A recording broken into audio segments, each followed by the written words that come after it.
الحمدللہ رب العالمین والصلاة والسلام علی من کان نبیا و آدم بین الماء والطین اما بعد فاعوذ باللہ من الشیطان الرجیم بسم اللہ الرحمن الرحیم۔ آج ہم الحاق کے بارے میں پڑھیں گے۔ آج کے سبق میں کل ہم 3 چیزیں پڑھیں گے۔ نمبر 1 الحاق کی تعریف، نمبر 2 الحاق کے لیے کیا ضروری ہے یعنی الحاق کی شرائط، نمبر 3 الحاق اور مزید فی میں کیا فرق ہے۔ سبق نمبر 26 الحاق کا بیان۔ الحاق کی تعریف بیان کر رہے ہیں۔ ثلاثی یا رباعی مجدد میں کسی حرف کی زیادتی کر کے اس کو رباعی یا خماسی کے ہم وزن کرنا الحاق کہلاتا ہے۔ یعنی ثلاثی میں کسی حرف کی زیادتی کر کے رباعی کے ہم وزن کرنا، اور رباعی میں کسی حرف کی زیادتی کر کے اسے خماسی کے ہم وزن کرنا الحاق کہلاتا ہے۔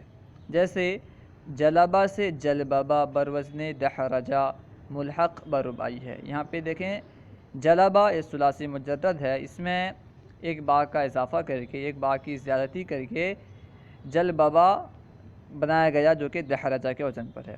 نوٹ، یہاں پہ بتا رہے ہیں کہ ملحق کسے کہتے ہیں، ملحق بھی کسے کہتے ہیں، اور دونوں کے لیے یعنی الحاق کے لیے کیا چیزیں ضروری ہیں۔ جسے ہم وزن کیا جائے اسے ملحق، اور جس کے ہم وزن کیا جائے اسے ملحق بھی کہتے ہیں۔ جسے ہم وزن کیا جائے اسے ملحق کہیں گے، اور جس کے ہم وزن کیا جائے اسے ملحق بھی کہیں گے۔ چنانچہ مثال مذکورہ بالا میں جلببہ ملحق اور دحرجہ ملحق بھی ہے۔ دیکھیں جو اوپر کی مثال میں جلببہ کو ملحق کیا گیا ہے، کس کے ساتھ ہم وزن کیا گیا ہے جلببہ کو، دحرجہ کے، تو جلببہ ملحق ہوا کیونکہ جلببہ کو ہم وزن کیا گیا ہے، اور دحرجہ ملحق بھی ہوا کیونکہ جلببہ کو دحرجہ کے ہم وزن کیا گیا ہے، تو دحرجہ ملحق بھی ہوا اور جلببہ ملحق۔ نمبر 2 ملحق اور ملحق بھی کا وزن ایک ہونا ضروری ہے۔ یعنی ملحق کے لیے یہاں سے کیا شرائط ہیں سمجھو وہ بیان کر رہے ہیں کہ ملحق اور ملحق بھی دونوں کا وزن ایک ہونا ضروری ہے۔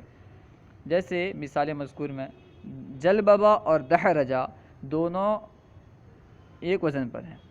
جو ابھی مثال بیان کیے جلببہ کو دحرجہ کے ہم وزن کیا گیا ہے، اس مثال میں جلببہ اور دحرجہ دونوں کا وزن ایک ہے، یعنی دونوں فعللہ کے وزن پر ہیں۔ جلببہ بھی اور دحرجہ بھی دونوں فعللہ کے وزن پر ہیں، دونوں کا وزن ایک ہے۔ نمبر 3 ان دونوں کے مصادر کا ہم وزن ہونا ضروری ہے۔ یعنی الحاق کے لیے یہ بھی ضروری ہے کہ ان دونوں کے مصادر ایک ہوں۔ جیسے مثال مذکور میں جلببہ اور دحرجہ دونوں کے مصادر جلببتن اور دحرجتن، دونوں کا وزن کیا ہے، ایک ہے۔ جلببتن کا بھی اور دحرجتن کا بھی دونوں کا وزن ایک ہے، یعنی دونوں فعللتن کے وزن پر ہیں۔ نمبر 4 یہ بھی ضروری ہے کہ الحاق کی وجہ سے ملحق کے معنی میں کوئی تبدیلی واقع نہ ہو۔ یعنی الحاق کے بعد ملحق کے معنی میں کوئی تبدیلی واقع نہ ہوئی ہو۔ جیسے جلببہ کا معنی ہے چادر پہننا، چادر پہنانا، جلببہ کا مطلب کیا ہے، چادر پہنانا، الحاق کے بعد جلببہ ہو گیا لیکن اس کا معنی وہی ہے۔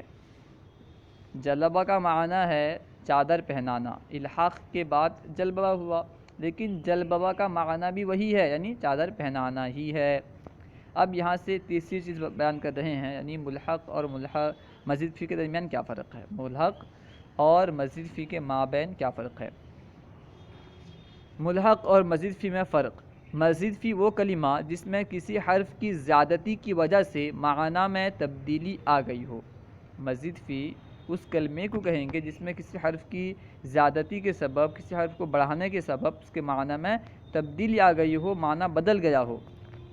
جیسے دیکھیں مثال کرما کا معنی ہے بزرگ ہوا وہ ایک مرد، کلمہ فعل ماضی ہے، اس کا معنی کیا ہے، بزرگ ہوا وہ ایک مرد، اور اکرم کا معنی کیا ہے کہ عزت کی اس ایک مرد نے، تو دونوں کے معنی میں فرق ہوا۔ کرما کا معنی ہے بزرگ ہوا وہ، اکرمہ کا معنی ہے عزت کی اس نے، تو کرومہ کے شروع میں حمزہ کے اضافے سے اس کا معنی بدل گیا، تو یہ مزید فی ہے۔ یہ فرما رہے ہیں جیسے کرومہ کا معنی بزرگ ہوا وہ، اور اکرمہ کا معنی ہے عزت کی اس نے، اکرمہ میں حمزہ کی زیادتی کی وجہ سے معنی میں تبدیلی آ گئی، لہٰذا یہ مزید فی کہلائے گا۔ اور ملحق وہ کلمہ ہے جس میں کسی حرف کی زیادتی کی وجہ سے معنی میں تبدیلی نہ آئی ہو، جیسے جلبہ سے جلببہ، دونوں کا معنی ایک ہے۔ جلبہ سے جلببہ بنایا گیا، اس میں حرف کی زیادتی کی گئی لیکن معنی میں تبدیلی نہیں ہوئی، بلکہ اس کا معنی اب بھی وہی ہے، یعنی چادر پہنانا۔ سوالات دیکھیں۔ سوال نمبر 1، الحاق کی تعریف بیان کرتے ہوئے یہ بتائیں کہ ملحق اور ملحق بھی کسے کہتے ہیں۔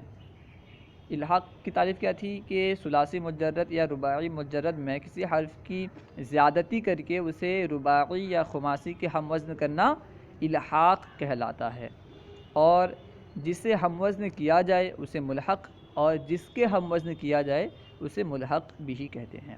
سوال نمبر 2، الحاق میں کن چیزوں کا ہونا ضروری ہے؟ آپ نے پڑھا کہ الحاق کے لیے ضروری ہے کہ ملحق اور ملحق بھی دونوں کا وزن ایک ہو، اور الحاق کے لیے یہ بھی ضروری ہے کہ ملحق اور ملحق بھی دونوں کے مصادر کا وزن ایک ہو، اور الحاق کے لیے یہ بھی ضروری ہے کہ الحاق کی وجہ سے ملحق کے معنی میں تبدیلی واقع نہ ہوئی ہو، الحاق کے بعد ملحق کے معنی میں کوئی تبدیلی واقع نہ ہو، یہ بھی الحاق کے لیے ضروری ہے۔ یعنی الحاق کے لیے 3 باتیں ضروری ہیں، دونوں کے ملحق اور ملحق بھی کا ہم وزن ہونا، دونوں کا ایک وزن پر ہونا، اور دونوں کے مصادر کا ایک وزن پہ ہونا، اور ملحق کے معنی میں تبدیلی نہ ہونا۔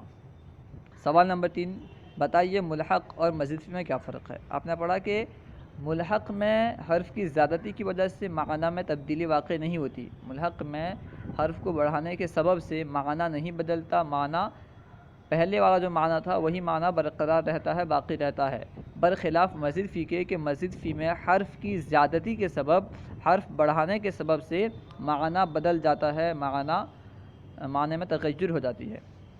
تو ملحق اور مزید فی میں فرق یہ ہے کہ ملحق میں معنی نہیں بدلتا اور مزید فی میں معنی بدل جاتا ہے۔ صلو علی الحبیب صلی اللہ تعالی علی محمد۔